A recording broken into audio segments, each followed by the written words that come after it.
Yogapa Godi Hibiya Bamiyan Kalan Karondo Didogarani Kirangado Loka Hidaya Nato Namo Mahakarunikata Dada Yonato Winiya Myazwa Tadawa I Chana Sipa Lola Downda Gombong Kadapin Nata Minya Jinshindo Myapayadi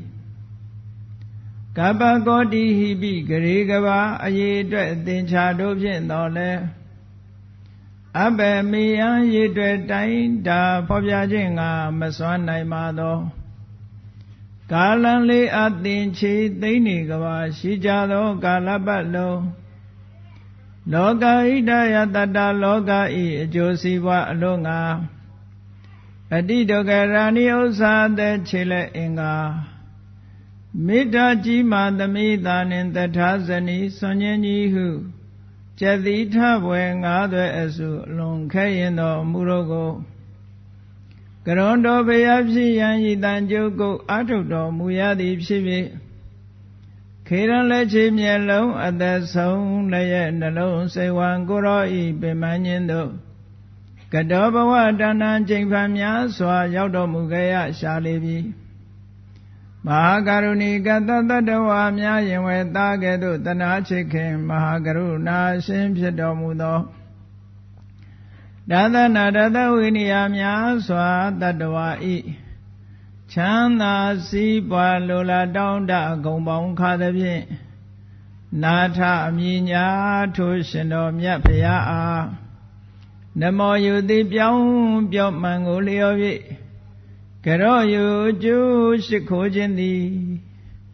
Atuba Wadu Senzimadui Pshibazi the D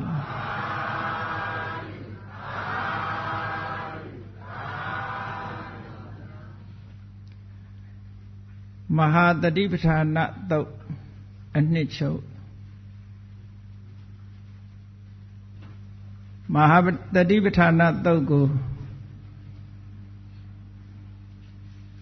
Buddha Myaswa Yet Pitika Thondu Nike Ngabya Dhamakana Vamsha Town later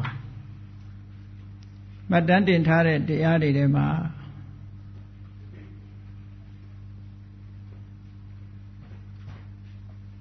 Tiganika Male Mahadadipatana Tho Sure Mine Madantin Tara Dapan Mizima Nike Maleve Mahadadipatana Tho Sobiro Madantin Tare A Chanto did it, Shiliare Thopilu, Mahadadipatana Tho. Tayo Balido Ma, the Dipatana de Padavi, the Dipatana, Tayo Sobiro Tata she did. The Dipatana Livan de Padavido, Hojare Thodi. Turu Nigerima, Madantin Tara Shiva. Todole Yibuya Avi. The Dipatan Leva Kaya Virana Sita Damalo Sore Ayon Leya Poma Swaka Dishini on the Didiao Pamya Atode The Dipatan Dea Leva Soraro Alon Duniba E the Dipatan Sora Pale Sora Shura in Biojaya Disakalonga Yamananga Ma Duraila Nini Dijare Pavelo Lesson Yamananga Maleva, the Dipatan Jinsen, the Dipatan Yekdaru, Corny Jarari Shidabo, no? It was a galon debegu, Chachanana Nalera ha Emetamat Bushibari Sagalon debega Didodan Nichoko Basurago Piobi Dapsidi Tajamo Zagalon debegu, ye Shinyaya Mahasuret Name Tatara Tacha A ginger horde the Dipatan Thoklirigu Tosa Lilushi Digani Gema Pare di the Dipatana Tho Mizima Nigema Pare di the Dipatana Thodiga A Jay Hora Psedojo Mahadipatana Tho Dilokora န်းကြီးတို့ဒီကနေ့ကစပြီးတော့9ရက်တိတိဒီမဟာတတိပဌာနာသုတ်ကိုအနှစ်ချုပ်အနေနဲ့ဟောမှာဖြစ်ပါတယ်ထိုတတိပဌာန်ရဲ့မြတ်စွာဘုရားရဲ့အာဘော်တော်ကြပါဠိတော်မှာတိုက်ရိုက်လာတဲ့အဓိပ္ပာယ်နဲ့ထိုပါဠိတော်ကိုဖွင့်ဆိုတဲ့အထက်ကထာဖွင့်ဆိုတဲ့တီကာတွေရစကားများကိုအနည်းငယ်ထိသွင်းပြောကြားပြီးတော့မြတ်စွာဘုရားရဲ့အာဘော်တော်ကြတတိပဌာနာသုတ်ကိုအနှစ်ချုပ်အနေနဲ့ထုတ်ပြီးတော့ဟောကြားပါမယ်တတိပဌာနာဆိုတဲ့စကားလုံးရဲ့အဓိပ္ပာယ်ကိုရှင်းစွာကြည့်ကြရအောင်တတိပဋ္ဌာနာ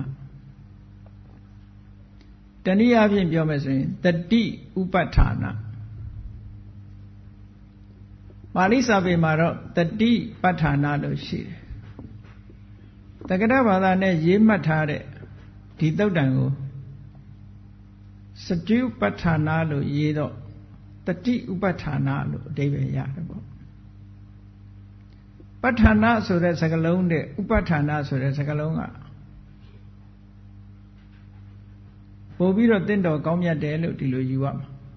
ဘာဖြစ်လို့လဲဆိုရင်ထိုသုတ်တံတွေမှာတတိနဲ့ဒီဥပဋ္ဌာနာကိုခွဲပြီးတော့ပြောလို့ရှိရင်ဥပဋ္ဌိတာတတိလေးဟာလဲအာယုန်နဲ့ကပ်ပြီးဒီနေတယ်လို့ထိုသုတ်တံတွေမှာတတိဥပဋ္ဌိတာဆိုတဲ့စကားလုံးကိုအမြဲတမ်းသုံးလို့ရှိတယ်အဲ့ဒါကိုထောက်မယ်ဆိုလို့ရှိရင်တတိဥပဋ္ဌာနာလို့ပြောကြပါစို့တတိပဋ္ဌာနာသို့သောအထက်ကရာဆရာကတော့အရှိတိုင်းတတိနဲ့ပဋ္ဌာနာလို့အဓိပ္ပာယ်ရှင်းတယ်ဒါလည်းဟုတ်ပါလေတတိပဋ္ဌာနာလို့ပဲပြောတတိဥပဋ္ဌာနာလို့ပဲပြောဒီစကားလုံးနှစ်ခုရဲ့အဓိပ္ပာယ်ကအတူတူပဲလို့မှတ်ကြရမှာပါတတိဆိုတဲ့စကားလုံးကတော့အဓိပ္ပာယ်သိပ်ပြီးရှင်းစရာမလိုတော့အောင်မြန်မာစကားလုံးလိုဖြစ်နေတယ်တတိဆိုတာအာယုံကိုအမှတ်ရနေခြင်းမမေ့ခြင်းဆိုတဲ့အဓိပ္ပာယ်ပဲတတိကလည်း2မျိုးရှိတယ်လို့မှတ်ထားဖို့အာယုန်တစ်ခုကိုစူးစိုက်ပြီးတော့နေတာလည်းပဲတတိပဲအင်္ဂလိပ်လို mindfulness လို့ပြန်တယ် mindful အာယုန်စိုက်နေတယ်အာယုန်ကိုတတိထားကြည့်နေတယ်စူးစိုက်ထားတယ်တတိနောက်တစ်ခုက memory အမှတ်ရတယ်လွန်ခဲ့တဲ့နှစ်တွေကပြောခဲ့တဲ့စကားငယ်ငယ်တုန်းကလုပ်ခဲ့တဲ့အလုပ်ကလေးတွေပြန်တွေးလိုက်ပေါ်လာတယ်မှတ်မိနေတယ်အဲ့ဒီလိုမှတ်မိနေတာလည်းပဲတတိရဲ့စွမ်းဆောင်ချက်ပဲဒါမို့ပြောကြတယ်မှတ်မိလို့ရှိရင်တတိကောင်းလိုက်တာလို့လည်းပြောကြတယ်မှတ်ဉာဏ်ကောင်းလိုက်တာလို့လည်းပြောကြတယ်နော်တွဲဖက်ပြီးတော့ပြောတဲ့စကားတတိမမေ့သေးဘူးတတိကောင်းလိုက်တာနဲ့ဒီလိုပြောကြတယ်အဲ့ဒီနှစ်ခုစလုံးဟာတတိပါပဲ mindfulness ဆိုတာကတော့တကယ်လောလောလတ်လတ်ဖြစ်ပေါ်နေတဲ့အာယုန်နဲ့သက်ဆိုင်တယ်လို့မှတ်မိတယ်ဆိုတာကြတော့တစ်ချိန်တစ်ခါတုန်းကတွေ့ကြုံခဲ့တဲ့အကြောင်းအရာတွေနဲ့သက်ဆိုင်တယ်ဒီလိုမှတ်ရမှာပေါ့တတိကောင်းတဲ့ပုဂ္ဂိုလ်ရဲ့အကြောင်းကိုရေးထားတာလည်းရှိတယ်သီအိုကျွန်းကဒိဋ္ဌမထေရတို့အဘယမထေရတို့ဆိုတဲ့တတိအလွန်ကောင်းတဲ့မထေရကြီးတွေအကြောင်းရေးထားတာတွေရှိတယ်အလွန်ကိုတတိကောင်းတာမထေရကြီးတစ်ပါးကဆိုသူဖွားမြင်ပြီးလောက်9ရက်မြောက်နေ့ကနေစပြီးဒီဘက်အကုန်မှတ်မိတယ်တဲ့9ရက်မြောက်နေ့ကနေစပြီးလူဘဝရောက်လာပြီး9ရက်မြောက်ကစအကုန်မှတ်မိတယ်ဆိုတော့နည်းတဲ့တတိမှမဟုတ်ပဲဟောနော်မထေရကြီးတစ်ပါးကတော့ဘလောက်မှတ်ဉာဏ်ကောင်းဘလောက်တတိကောင်းတယ်လဲလို့ဆိုလို့ရှိရင်ဒီအိုကျွန်းအနုရာဓမြို့တော်တကားပေါက်တစ်ခုကိုဖွင့်ထားပြီးတော့မြို့ထဲကလူတွေအကုန်ထွက်တယောက်ချင်းထွက်နာမည်တွေသူကကိုယ်နာမည်ကိုပြောသွားအဲ့ဒီလူတွေပြန်ဝင်လာတဲ့အခါကျတော့မင်းဘသူအကုန်လုံးသူကမှတ်မိတယ်တဲ့ကဲအနုရာဓမြို့ဆိုတာလူကြီးနည်းမယ်မဟုတ်ဘူးပေါ့ သိမ့်ချီတန်းချီရှိမဲ့လူဦးရေရဲ့နာမည်တွေမှတ်တယ်ဆိုတာအမှန်တမ်းမှကောင်းတဲ့တတိလို့ပြောရမှာပဲဒါစာထဲမှာအထက်ကရာထဲမှာရေးထားတဲ့တတိလေးပေါ့အဲ့တော့တတိဆိုတာအာယုန်တစ်ခုစူးစိုက်ထားတာလဲတတိပဲမှတ်မိနေတာလဲတတိပဲလို့ဒီလိုနှစ်ခုမှတ်ထားသို့တော့မှတ်မိတာကမှတ်မိတိုင်းအကုန်လုံးကောင်းလာလို့ဆိုမကောင်းတာတွေအများကြီးပဲပေါ့အာယုန်စူးစိုက်မှုဆိုတာကြတော့ကောင်းတဲ့ဘက်ကိုအာယုန်စူးစိုက်တခုတတိပြုစရာကတော့ဘုရားစာပေမှာတတိလို့ဆိုတာအကောင်းကိုပဲသုံးတယ်ဆိုတာကိုမှတ်ထားပါတတိဆိုတဲ့စကားဟာအကောင်းဘက်မှာပဲသုံးတယ်အကုသိုလ်နဲ့ပတ်သက်ပြီးအမှတ်ရတယ်ဆိုပေမဲ့ဒီတတိမဟုတ်ဘူးတဲ့အကုသိုလ်စိတ်ဖြစ်မှုပဲဒါကြောင့်မို့တတိဆိုတဲ့သဘောတရားသည်စိတ်ကောင်းနဲ့သာရှင်းတယ်သောဗနစိတ်လို့ခေါ်တယ်စိတ်ကောင်းနေနဲ့ပဲရှင်းတယ်မကောင်းတဲ့စိတ်ရုပ်တွေနဲ့မရှင်းဘူးတဲ့ရှင်တွဲပြီးတော့မဖြစ်ဘူးဒါက define လုပ်ထားတာခေါ်တာပေါ့ကိုပြောတဲ့စကားလုံးတစ်ခုကဘယ်အတွက်သာသုံးရမယ်ဆိုတာကန့်သတ်ချက်ကလေးတွေကပေးထားတာပေါ့ဒီဒါကြောင့်မို့ဘုရားရဲ့တရားတော်တွေမှာတတိလို့ဆိုကြတဲ့အတိုင်းအကောင်းမရှိတယ်ဒါဖြင့်မိစ္ဆာတတိကြတော့ဘယ်လိုပြောမလဲလို့မေးကောင်းမေးကြလိုက်တယ်သုဒ္ဓနေမှာတမ္မာတတိရှိတယ်လို့မိစ္ဆာတတိ right mindfulness wrong mindfulness နှစ်ခုထားတာမိစ္ဆာတတိဆိုတဲ့ဒီစကားလုံးဟာတတိဆိုတဲ့နာမည်ကိုယူပေမဲ့လို့ဒီတတိကိုပြောတာမဟုတ်ဘူးတဲ့အမှတ်ရတဲ့အနေနဲ့ဖြစ်တဲ့အကုသိုလ်စိတ်တွေရဲ့ဖြစ်မှုပါလို့စာပေကျမ်းကမှဒီလိုယူဆတယ်။ဘာဖြစ်လို့လဲဆိုရောထွေးမှုမဖြစ်စေရန်အတွက်တတိဆိုရင်ကောင်းတာကောင်းတဲ့ဘက်ကောင်းတဲ့အာယုန်နဲ့ကောင်းတဲ့စိတ်တွေနဲ့ရှင်တွဲလာတာကိုပဲတတိလို့ခေါ်တယ်။အဲ့ဒီတတိလေးဟာတတိစခွာဟံတပ္ပတိကံဝရာမိဆိုမြတ်စွာဘုရားကဘုဇင်ကသုတ်တွေမှာဟောတယ်ဘုဇင်9ပါးထဲမှာလဲတတိတံဘုဇင်ကိုဆိုပါတယ်တတိစခွာဟံတပ္ပတိကံဝရာမိတတိတရားကိုအမြဲတမ်းလိုအပ်တယ်ဒီလိုဟောတာတတိဆိုတာပိုတယ်လို့မရှိဘူးအမြဲတမ်းလိုနေတယ်ဟင်းလျာအားလုံးမှာစားပါရတယ်လို့ပဲတတိဟာလည်းပဲစားပါမှအရသာလေးတယ်လို့အရာကသိမ်းမှလည်းတတိဟာလိုအပ်နေတယ်ဝိရိယတို့တမာတိတို့ဉာဏ်နဲ့တရားတွေကအရာခသိမ်းအချိန်မရွေးလိုအပ်တာမဟုတ်ဘူးအတိုးအလျှော့လုပ်ပေးရသေးတယ်ပညာတောင်မှအတိုးအလျှော့လုပ်ပေးရတယ်ဝိရိယလည်းအတိုးအလျှော့လုပ်ပေးရတယ်တမာတိဆိုတာလည်းကောင်းတယ်ဆိုပေမဲ့မဟုတ်ဘူးအမြဲတမ်းလိုအပ်တာတော့တတိပဲအဲ့ဒီတတိလေးကိုဥပဋ္ဌာဏဆိုတဲ့စကားလုံးနဲ့တွဲပြီးတော့သုံးလိုက်တဲ့အခါမှာဥပဋ္ဌာဏဆိုတာဥပဆိုတာအာယုန်နဲ့ကပ်ပြီးတော့ဌာနတည်ရှိနေတာအာယုန်ပေါ်မှာကပ်ပြီးတော့တည်ရှိနေတဲ့တတိကိုတတိပဋ္ဌာနာလို့ခေါ်တာအဲ့တော့စကလုံးနှလုံးသုံးထားပေမဲ့လို့တတိပဋ္ဌာန်ဆိုတာဒီတတိလေးကိုပြောတာအဲ့ဒီတတိဟာဘယ်တတိတုံးဆိုရင်အာယုန်၄မျိုးပေါ်မှာရှင်ကပ်ပြီးတော့နေတဲ့အာယုန်၄မျိုးကိုအမြဲတမ်းစူးစိုက်ပြီးတော့နေတဲ့တတိတရားလို့ဒီလိုဆိုလို့ရတယ်အဲ့ဒါမှာတမ္မာတတိလို့ခေါ်တာမြတ်စွာဘုရားတမ္မာတတိဆိုတာဘာလဲလို့မဂ္ဂင်၈ပါးကိုရှင်းတဲ့အခါတမ္မာတတိဆိုတာကာယစိတ်တကာယဝေဒနာစိတ်တဓမ္မလို့ဆိုတယ်မိမိတို့တဏ္ဍာမှာဖြစ်ပေါ်နေတဲ့အာယုန်၄ရပ်ပေါ်မှာစူးစိုက်ပြီးတော့အာယုန်၄ရပ်ပေါ်မှာအမြဲတမ်းရှင်ကပ်နေတဲ့တတိလို့ဒီလိုဆိုလို့ရတယ်အာယုန်က၄မျိုးပြားလို့တတိကိုလည်း၄မျိုးလို့ခေါ်လိုက်တာတကယ်ကတော့တတိဟာတစ်ခုတည်းပဲပေါ့ဒါကြောင့်မို့တတိပဋ္ဌာနာဆိုတာဘာလို့ဆိုရင်အာယုန်၄ရပ်ပေါ်မှာအမြဲတမ်းစူးစိုက်ပြီးနေတဲ့အမှတ်ရမှုစူးစိုက်မှုတတိတရားလို့ ဒီလိုအဓိပ္ပာယ်ယူပါမယ်ပေါ့သို့တော့တစ်ခါတည်းအင်္ဂလိပ်လိုပြန်တဲ့အခါမှာဘယ်လိုပြန်တော့ဆိုရင်အင်္ဂလိပ်လိုအများအားဖြင့်ပြန်တာ foundations of mindfulness လို့ပြန်တယ် foundation ဆိုတာဘယ်ဟာကိုပြန်တာတော့ဆိုရင်ဥပဋ္ဌာဏကိုပြန်ဥပဋ္ဌာဏသည်တတိတရားအာယုံဖြစ်လို့သူ့ကို foundation လို့သုံးတယ် foundations of mindfulness လို့ဆိုလို့ရှိရင် mindfulness ရဲ့တတိကိုမရဘဲနဲ့ကာယဝေဒနာစိတ်ဓမ္မလို့ဆိုတဲ့ဒီအာယုံ၄ရပ်ကိုပဲရတယ်အာယုံတက်တက်ဟာတတိမဟုတ်ဘူးဒီနေရာမှာပြောချင်တာကတတိအကြောင်းကိုပြောချင်တာအာယုံကိုပြောချင်တာမဟုတ်ဘူးအာယုံကိုပြောချင်တာမဟုတ်သည့်အတွက်ကြောင့်အင်္ဂလိပ်လိုပြန်နေကြတဲ့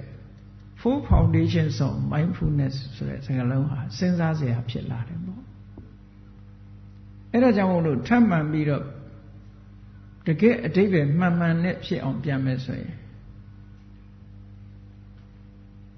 mindfulness established on four foundation ပေါ်မှာအခြေတည်ဆောက်ထားတဲ့တတိတရားလို့ဒီလိုပြန်ရင်ပို့ပြီးတော့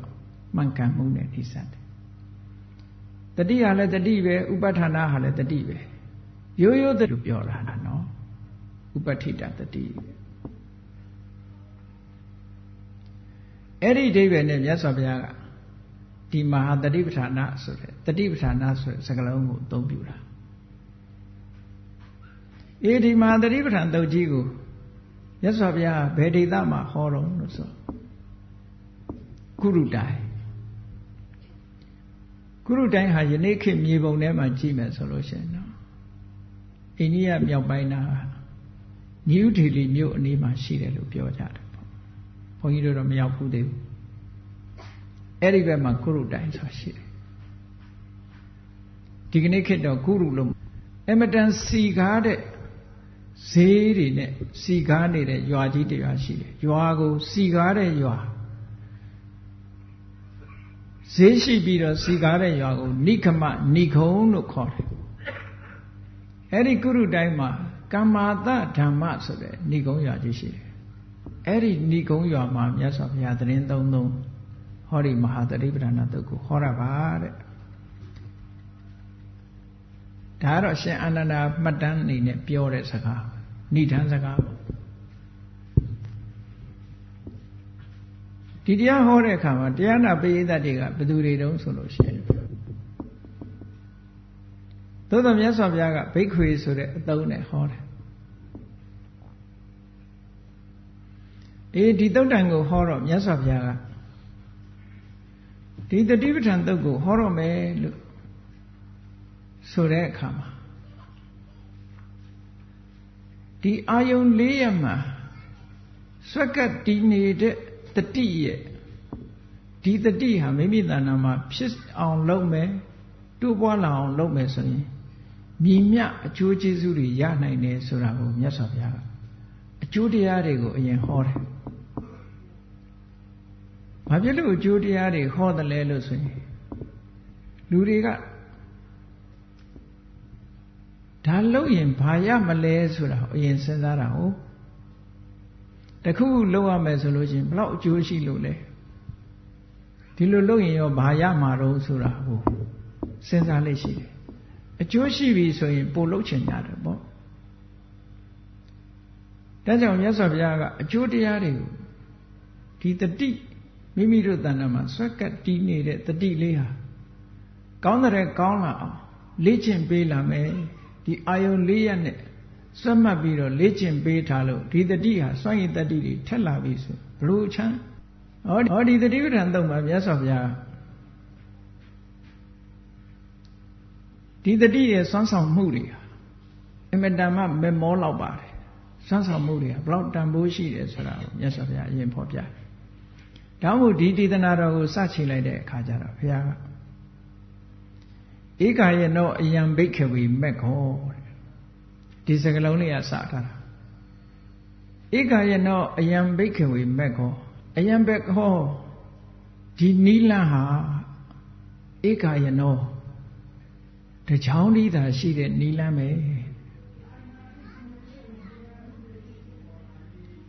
အန်းစင်ဟာတခုတည်းသောလမ်းကြောင်းပဲတခုတည်းသောလမ်းပဲဘာအတွက်တခုတည်းသောလမ်းလဲဆိုရင်နိဗ္ဗာန်သွားဖို့အတွက်တခုတည်းသောလမ်းပဲလမ်းမွာတွေလမ်းစုံတွေမရှိဘူးဟောဒီတတိကိုထူထောင်လိုက်လို့ရှိရင်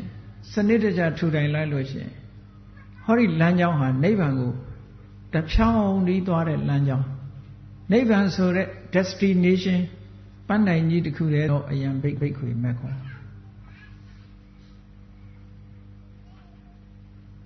ဒီတတိပဒံကျင့်စဉ်ဆိုတဲ့လမ်းကြောင်းကြီးဟာတဖြောင်းပြီးတစ်ခုတည်းသောလမ်းကြောင်းဧကာယနာဆိုတာဧကဆိုတာတစ်ယနာဆိုတာသွားရမယ်လမ်းကြောင်း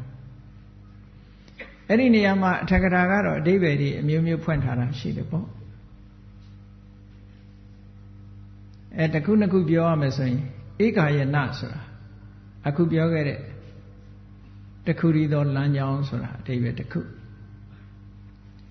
နောက်တစ်ခုကတယောက်ထီးသွားရမယ်လမ်းနဲ့တတိပဒံကျင့်တယ်ဆိုရင်အဖော်နဲ့အသင်းနဲ့စုံတွဲသွားရတဲ့ဟာမဟုတ်ဘူးတူးတယောက်တည်းအလုပ်လုပ်ရမယ်လုပ်ငန်းလို့ဒီလိုပြောတာဧကာယနော်တယောက်ထီးလျှောက်လန်းရမယ်လမ်းကြောင်းနောက်တစ်ခုကတော့ပန်းတိုင်တစ်ခုတည်းသို့ဥတည်ထားတဲ့လမ်းကြောင်းအဓိပ္ပာယ်ကတော့သူကသူကောင်းတယ်ပန်းတိုင်တစ်ခုတည်းဆိုတာနိဗ္ဗာန်ဆိုတဲ့ပန်းတိုင်ကြီးတစ်ခုတည်းကိုဥတည်နေတဲ့လမ်းကြောင်းနောက်တစ်ခုကဧကဆိုတာတူးတည်းရှိလို့အလွန်မြင့်မြတ်တဲ့ပုဂ္ဂိုလ်အယနာလမ်းကြောင်းမြင့်မြတ်တဲ့ပုဂ္ဂိုလ်ကချမှတ်ထားတဲ့လမ်းကြောင်းဆိုတာမြတ်စွာဘုရားဟောထားတဲ့လမ်းကြောင်းလို့ဒီလိုပြောလို့တာပေါ့အဲ့ဒါလို့စကားလုံးလေးတစ်လုံးကိုအဓိပ္ပာယ်မျိုးမျိုးနဲ့ဖွင့်ပြတာဟာ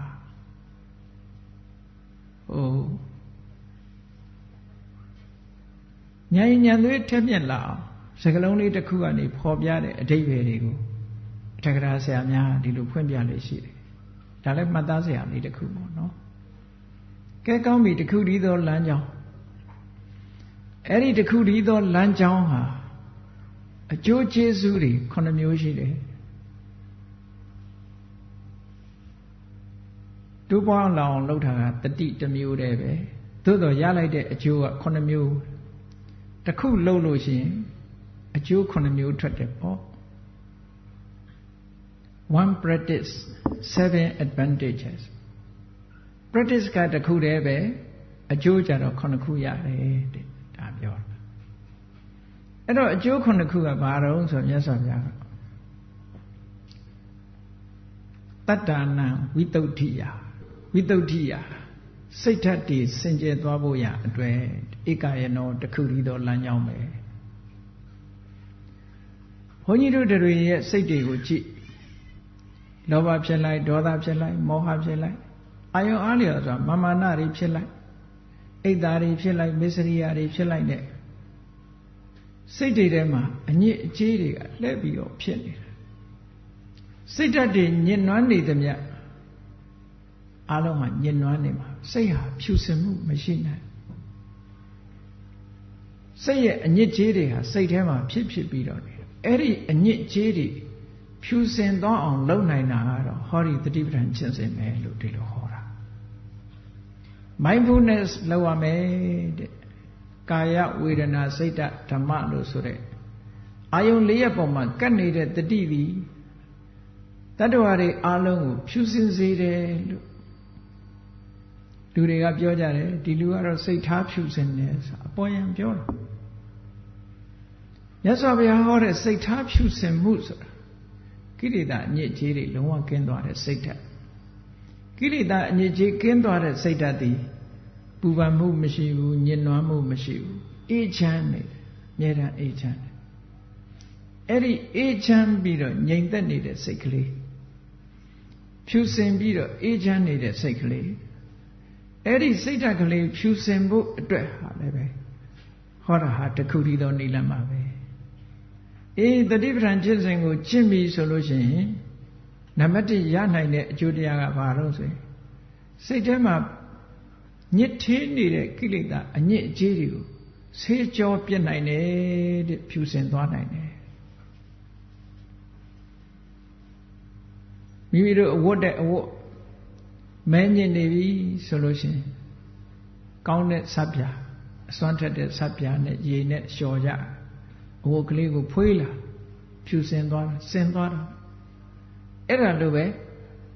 ဟောတတိပဋ္ဌာန်ဆိုတာလေးနဲ့ဆေးကြောလိုက်ပြီဆိုလို့ရှိရင်စိတ်ကလေးကဖြူစင်သွားယဟန္တာပုဂ္ဂိုလ်တွေမှာဖြူစင်သွားတယ်ဆိုတာထာဝရဖြူစင်ဆိုပါစို့သောတာပန်ဖြစ်ပြီဆိုလို့ရှိရင်ဒိဋ္ဌိဆိုတဲ့မှားယွင်းတဲ့အမြင်မလာတော့ဘူးဝိသိကိစ္စဆိုတဲ့ဓမ္မနဲ့ပတ်သက်ပြီးတန်တရားတွေမလာတော့ဟောဒီအညစ်အကြေးနှစ်ခုဟာလုံးဝကင်းသွားတယ်ဒါသောတာပတ္တိမဲ့သောတာပန်ဖြစ်ပြီဒီလိုဖြူစင်သွားအောင်ဘုသူရဲ့စွမ်းဆောင်ချက်တုံးလို့ဆိုရင်တတိအပါဝင်မဂ္ဂင်၈ပါးရဲ့စွမ်းဆောင်ချက်သို့တော်ဒီနေရာမှာတတိကိုဥတီပြောတာ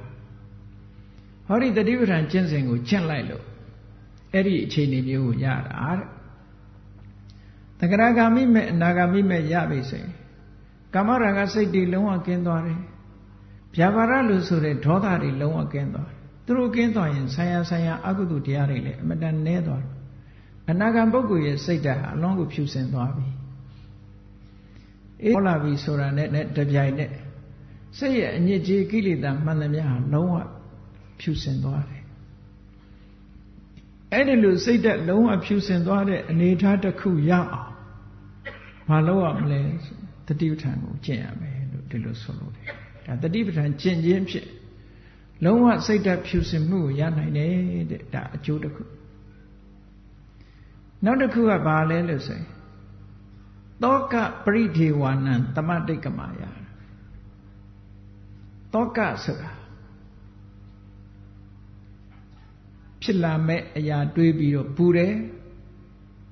ဖြစ်ပြီးသွားတဲ့အရာတစ်ခုပေါ်မှာတွေးပြီးတော့ပူတယ်ပစ္စည်းအတွက်တောကဖြစ်တယ်လူအတွက်တောကဖြစ်တယ်မဖြစ်သေးရင်လည်းတွေးပြီးတော့ပူတယ်ဖြစ်ပြီးသွားရင်လည်းပဲပူဆွေးတယ်လူတွေဟာတောကဆိုတာရှိတောကဆိုတဲ့သဘောတရားဟာစိတ်ထဲမှာပူလောင်တတ်တဲ့သဘာဝတရားတစ်ခုပဲစိတ်ရဲ့ခံစားချက်တစ်ခုဆုံးရှုံးနစ်နာမှုတစ်ခုကိုကြည့်ပြီးတော့ပူတာဆိုပါစို့လူတယောက်ဟာကိုယ်ပစ္စည်းတွေနဲ့ပတ်သက်ပြီးတော့ဆုံးရှုံးမဲ့အခြေအနေအထားမျိုးရောက်မှဆိုပူတယ်ဆုံးရှုံးသွားလို့ရှိရင်လည်းနှမျောတတ်တာပြီးတော့ပူတယ်ပစ္စည်းနဲ့ပတ်သက်လာ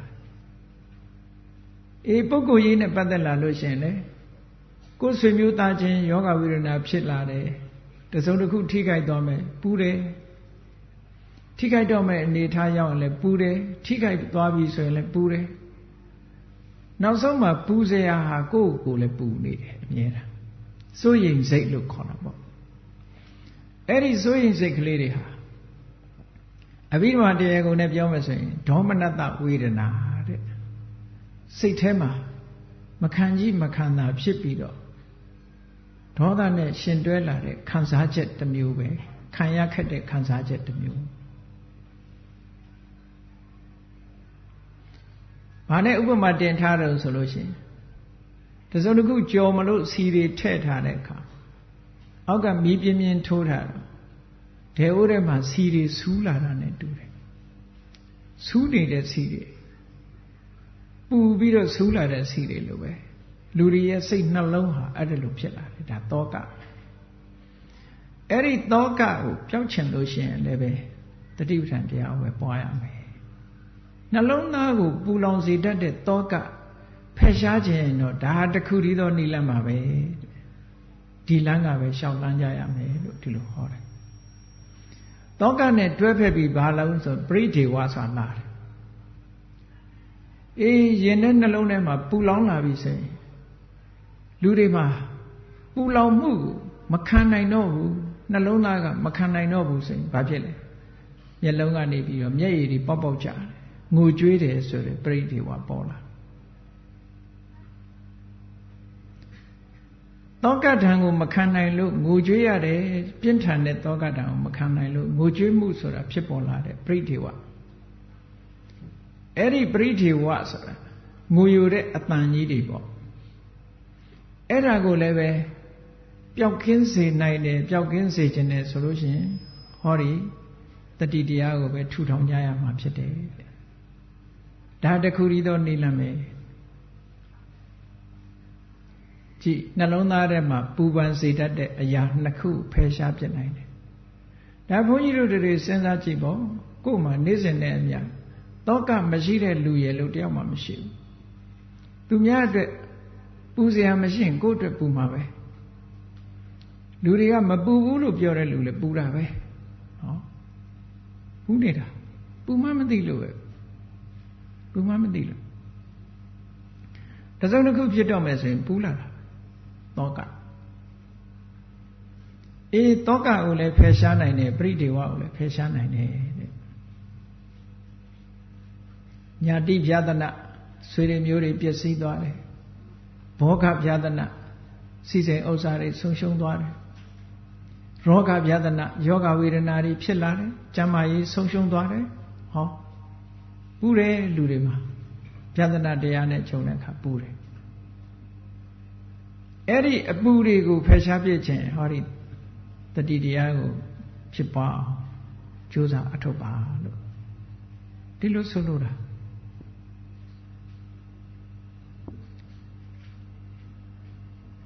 နောက်တစ်ခုကဘာလို့ဆိုရင်ဒုက္ခဒေါမနတနာအထင်ကမာယဒုက္ခဆိုတာကိုယ်ဆင်းရဲမှုဒေါမနတဆိုတာစိတ်ဆင်းရဲမှုကိုယ်ဆင်းရဲမှုစိတ်ဆင်းရဲမှုဆိုတာတွေလူတွေဟာကြုံတွေ့ကာယကဒုက္ခခေ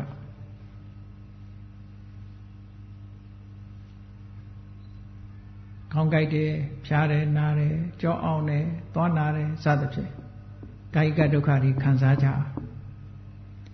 ကာယကဒုက္ခတွေခံစားရတဲ့နောက်မှာနောက်ဆက်တွဲကဘာလိုက်လာတော့ဆိုဒေါမနတစိတ်ဆင်းရဲတယ်အဲ့ဒီအတွက်ဒေါမနတဆိုတာစိတ်ထဲမှာမကြေမနပ်ဖြစ်ပြီးစိတ်ဆင်းရဲတာတောကနဲ့ဒေါမနတကတကယ်တော့သဘာဝတရားချင်းတူတူပဲသို့တော့ aspect လို့ခေါ်တဲ့ဖြစ်ပုံဖြစ်နည်းကွာတယ်တောကတစုံတစ်ခုဆုံးရှုံးသွားပြီသို့မဟုတ်ဆုံးရှုံးတော့မယ်ဆိုရင်စိတ်ထဲမှာပူတဲ့ဟာတောကဆိုရင်ဒေါမနတဆိုတာအဲ့ဒါမဟုတ်မကျေနပ်လို့ဖြစ်စေတခုခုမဖြစ်ချင်တာဖြစ်နေလို့ဖြစ်စေစိတ်ထဲမှာမခံကြည့်မခံတာဖြစ်နေတာအဲ့ဒါဒေါမနတ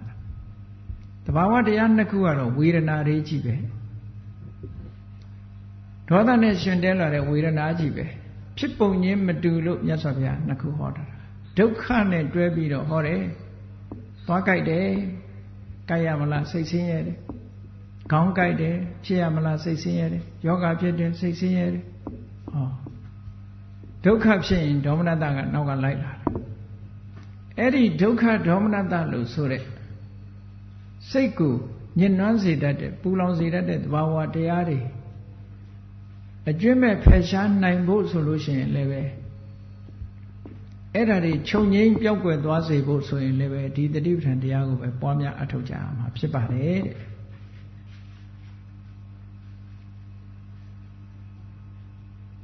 ကြည့်ဒီနေရာမှာတောကတဲ့ပရိဒေဝတဲ့ဒုက္ခတဲ့ဒေါမနတတဲ့နှလုံးသားကိုစိတ်ဓာတ်ကိုပူလောင်စေတတ်တဲ့နှလုံးသားရဲ့နာကျင်မှုအပူလေးမျိုးကိုဟောဒီတတိတရား၄ပါးကတတိပဋ္ဌာန်တရားကဖယ်ရှားပြနိုင်တယ်တဲ့လောကလူတွေဟာဒါတွေနဲ့ပဲခံရခက်နေကြတာလေဒါတွေကိုကြော်လွှားနိုင်တယ်ဆိုဘလောက်တန်ဖိုးရှိတဲ့ကျင့်စဉ်လဲပရိဒေဝကငိုရတာဆိုတာလည်းမရှိဘူးဒုက္ခဆိုတာလည်းမလာတော့ဘူးဒေါမနတဆိုတာလည်းမလာတော့ဘူးအလုံးဟာငြိမ်းချမ်းသွားမယ်ရှင်းနဲ့ဆရာကောင်းတာပေါ့ဒါတတိပဋ္ဌာန်ကျင့်စဉ်ရဲ့အကျိုးကျေးဇူးတစ်ခု၄မျိုးကိုဟောထားတယ်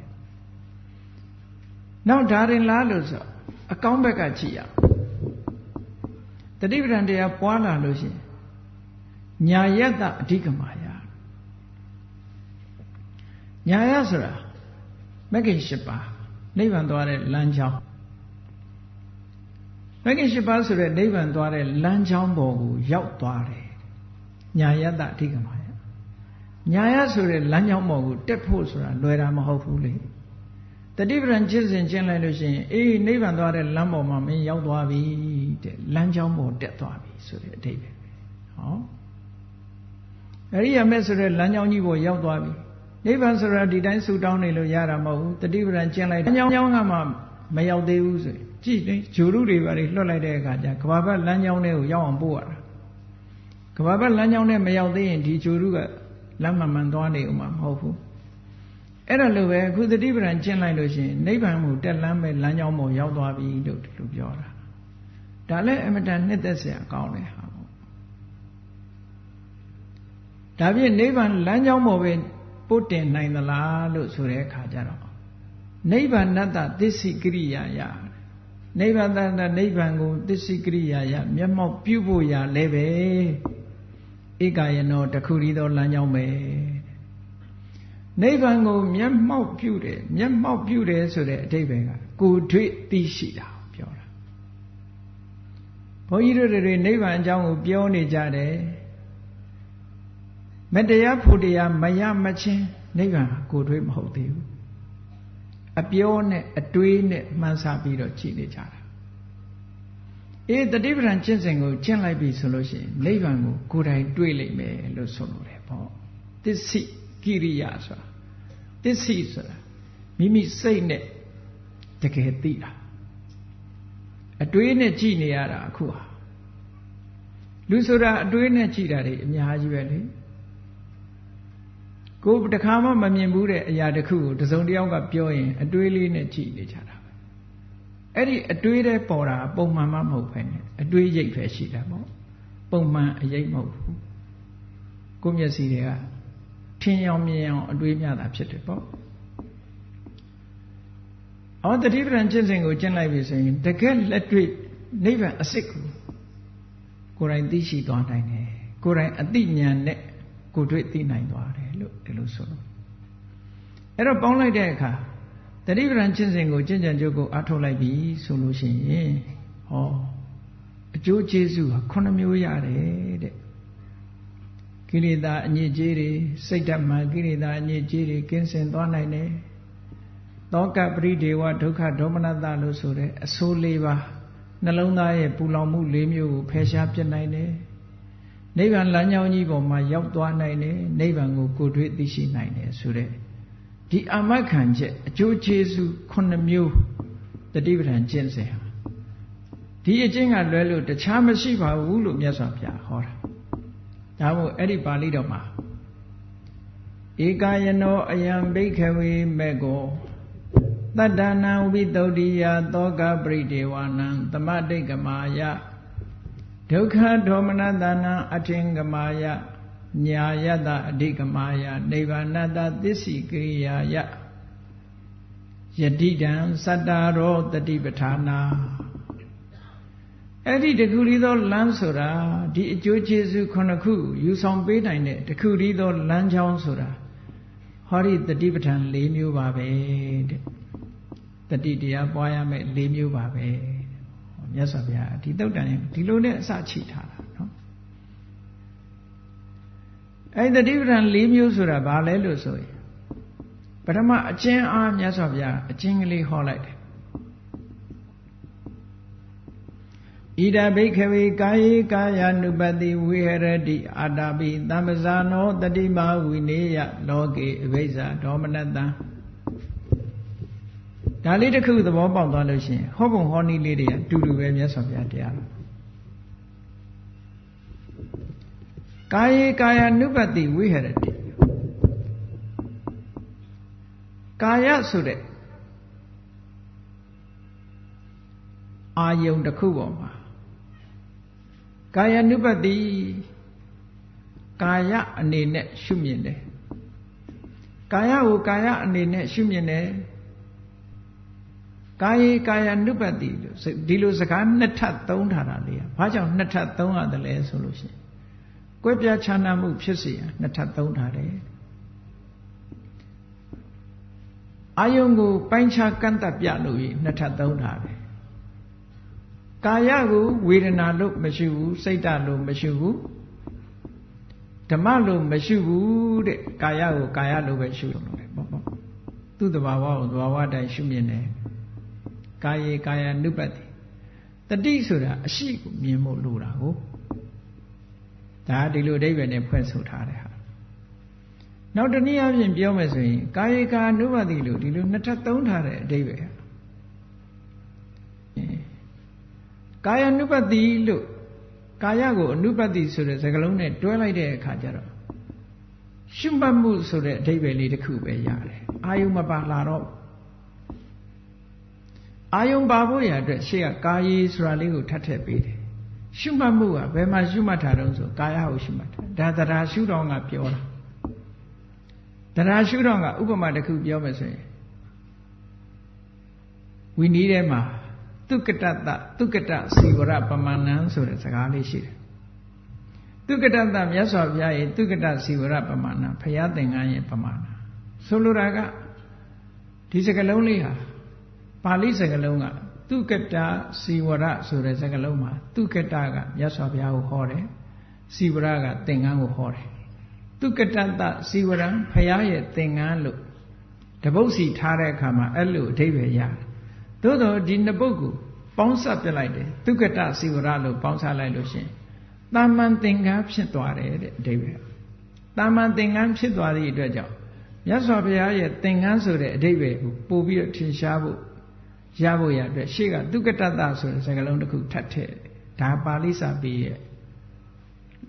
ထုံနည်းတစ်ခုပေါ့နောက်ဥပမာတစ်ခုပြောမယ်ဆိုလို့ရှိရင်တေလံဆိုတဲ့ပုဂ္ဂလေးကိုကြည့်စကားလုံးလေးဟာတေလဆိုတဲ့စကားလုံးကသူ့ရဲ့ definition ကဘယ်လိုတုံးဆိုတိလတ္တဣဒံတေလံတိလဆိုတာနှမ်းကိုပြောတာဣဒံဆိုတာနှမ်းကရလာတဲ့စီနှမ်းကရလာတဲ့စီလို့ပြောတာတေလဆိုတာနှမ်းကရလာတဲ့စီလို့ဒီလိုဆိုလို့ရတယ်ပေါ့သို့တော့တိလတ္တဣဒံတုံးကနှမ်းကတစ်ခုစီကတစ်ခုဒီလိုအဓိပ္ပာယ်ရှိတော့လေတေလံလို့ပေါင်းသွားတဲ့အခါကျတော့စီတံမြညဖြစ်သွားပြန်တယ်စီတံမြညဖြစ်သွားသည့်အတွက်ကြောင့်နှမ်းစီလို့ပြောခြင်းလို့ရှိရင်တိလတေလဆိုပြီးတော့တိလတစ်ခုထပ်ထည့်ပေးရတယ်ထည့်မပေးလို့ရှိရင်စီဆိုတဲ့အဓိပ္ပာယ်ပဲရှိတော့တယ်တဲ့ဒါကပါဠိစကားလုံးရဲ့ထုံနည်းတစ်ခုပေါ့အဲ့ဒီအဓိပ္ပာယ်နဲ့ကြည့်မယ်ဆိုရင်ကာယ ानु ပတ္တိလို့ပုတ်ပေါင်းလိုက်တဲ့အခါကျတော့ရှုမှတ်မှုဆိုတဲ့အဓိပ္ပာယ်လို့သိရအောင်ကာယေဆိုတာထပ်ထည့်တယ်ဒီလိုလည်းပဲတရားရှုတော့ကနေပြီးတော့ပြောလို့အဓိပ္ပာယ်ရတယ်ပေါ့အေးကာယေကာယ ानु ပတ္တိဝိရတိကာယကိုရှုမှတ်တယ်တဲ့အဲ့ဒါလို့ရှုမှတ်တဲ့အခါမှာရှုမှတ်တယ်လို့ဆိုကြတဲ့ကဘာနဲ့ရှုမှတ်တော့လို့မေးလို့ရှိရင်ကြည်အသိဉာဏ်နဲ့ရှုမှတ်ရမယ်တမာတိစွမ်းအားတွေပါရမယ်အဲ့ဒါလို့ရှုမှတ်ဖို့အတွက်လိုအပ်တဲ့အင်္ဂါရက်တွေကဘာတွေတုံးလို့မေးလို့ရှိရင်မြတ်စွာဘုရားတခါတည်းထည့်ဟောတာအာတာပိအပြင်းထန်ကြိုးစားအထုတ်မှုကြိုးပမ်းအထုတ်မှုလုံလဝိရိယတဲ့အဲ့ဒါပါရတယ်တမ္ပဇာနောရှုမှတ်နေတဲ့အခါအာယုံပေါ်မှာသဘောပေါက်နားလည်မှုစိတ်အခြေအနေကိုသဘောပေါက်နားလည်မှုဆိုတဲ့အစဉ်ဉာဏ်ရှိရမယ်တတိမှာတတိရှိရမယ်ဟောကမ္မထန်တရားအထုတ်ပြီဆိုလို့ရှိရင်ဟောဒီဣယာရဲ့ပညာရဲ့တတိဆိုတာရဲ့မပါမရှိမဖြစ်တဲ့စွမ်းအားတွေပဲအဲ့ဒါတွေကိုမြတ်စွာဘုရားထည့်ပြီးတော့ဟောထားတာเนาะတတိပဋ္ဌာန်လို့ဆိုတဲ့အတိုင်းတတိကလေးတစ်ခုတည်းလောက်ရမှာမဟုတ်ဘူးဒါတွေတစ်ခုလုံးအကုန်လုံးတတိကိုထူထောင်တဲ့အခါမှာလုံလဝိရိယပါတယ်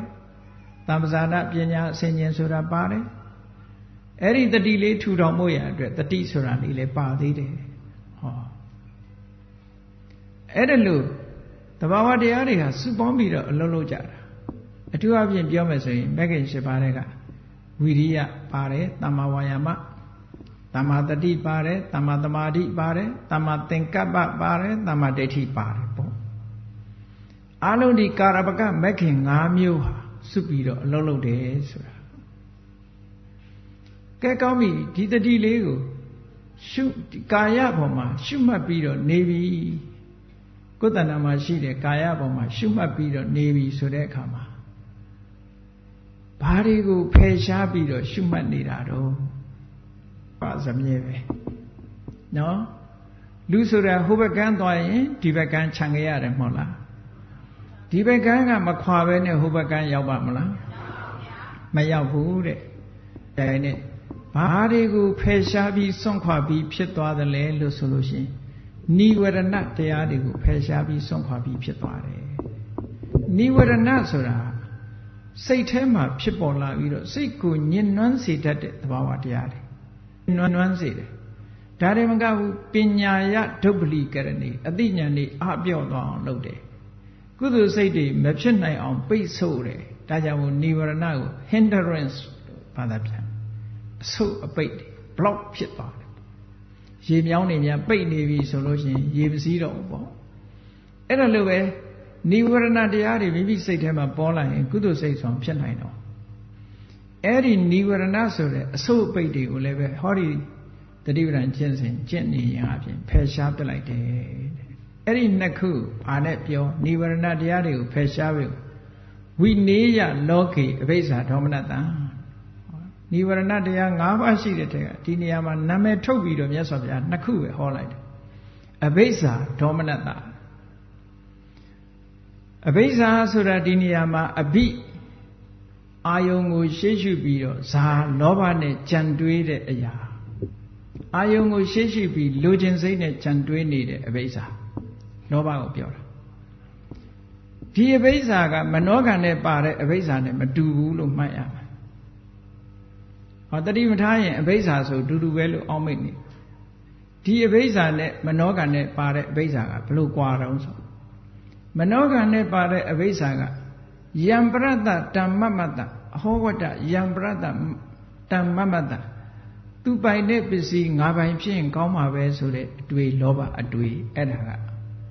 ဝစီဒုစရိုက်မနောဒုစရိုက်ထဲမှာပါတဲ့အဘိဇ္ဇာအဲ့ဒီဟာမျိုးအခုဒီမှာမဟာတတိပဌာန်သုံးမှာပါတဲ့အဘိဇ္ဇာဆိုတာအဘိအာယုံကိုရှေ့ရှုဇံစိတ်ကူးတာ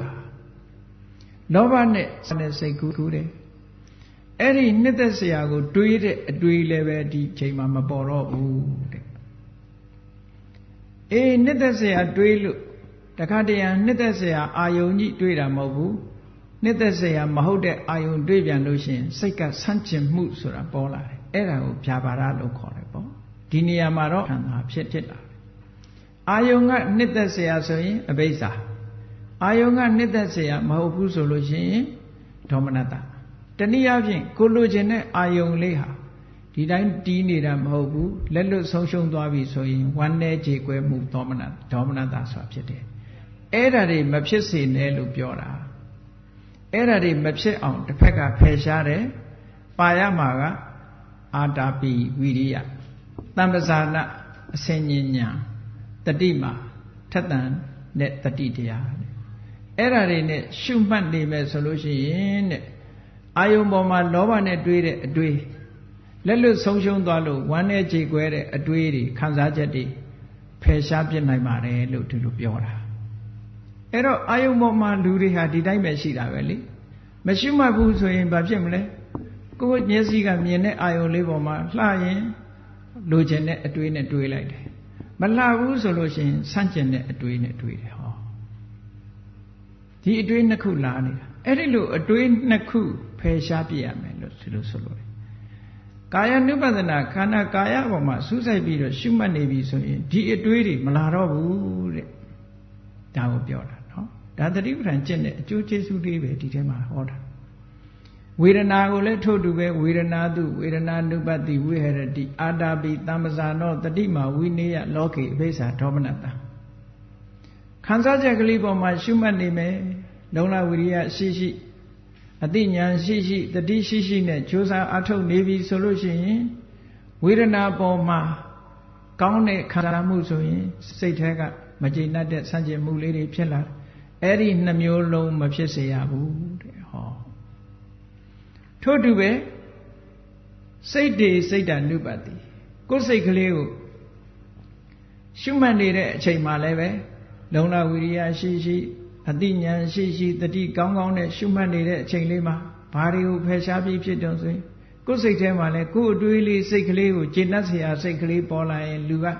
နောက်ထပ်ဒါဒီစိတ်ကူးလေးကိုသဘောကျပြီးတော့ထပ်တွေးကျင်လာတဲ့အဘိဇ္ဇာနဲ့အတွေးတွေတွေးလာတဲ့ဒေါမနတဟော